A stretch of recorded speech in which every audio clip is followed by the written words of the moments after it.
With the unimaginable loss so many families experienced a year ago, retelling those stories hasn't been easy. Despite all they lost, including a child, the Phillips family of Cookeville are sharing their personal pain because they remain grateful and faithful to God for getting them through it. Photojournalist Quan McWill and I dedicate this story to Bridget McCormick. Mike Phillips never thought he'd have a house filled with so many kids. Give me back my blue milk. We have Kale, he's 17, Destiny, she's 11, Charles is 10, Rihanna, she's 6, Ethan, he's 17, and then of course Bridget, 13. None of them's biologically ours, but they are ours, and we love them. He and his wife Kim spent most of their lives protecting their community as law enforcement officers in Cookeville. As a police officer, you see lots of tragedy and lots of death, but when it hits the home front, hits your home front, and it happens to you, it's...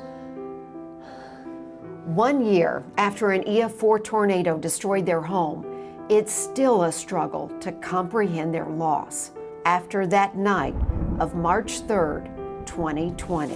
I heard this big, it sounded like the house was being ripped off its foundation. They had just put their children to bed before waking up to a tornado alert. I was standing at the wall when the front door imploded and hit the stairs. I seen her going across the floor on her belly. In a few violent minutes, they were trapped under the debris of their house. Mike started praying. I told God, I said, you kept us alive, you protected us, and I said, whatever your will is, we're gonna do it. In pitch darkness, they desperately yelled for help and for their kids. It sucked them out of the house, and Destiny ended up in the cul-de-sac, and Charles, he ended up in the neighbor's front yard. For a while, no one could find Bridget. When her brother Ethan discovered her under the rubble, she was already gone.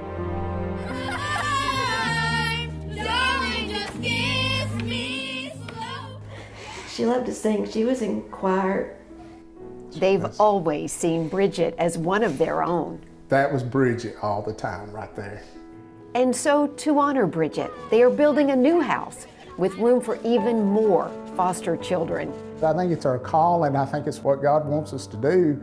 After all, it's that calling that brought Bridget and the other children into their lives. And she told her caseworker that the year that she was with us was the happiest year of her life. And in the end, proves that love, So we know we did something right.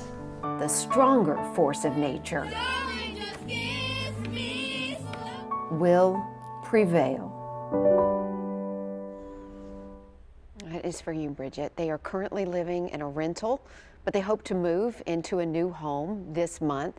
It will have a storm shelter and a basement where the kids' rooms will be. And they will also dedicate one room. They're calling it Bridget's room, and it is dedicated to her as well, so the other children will always know her name and who she was. Ben?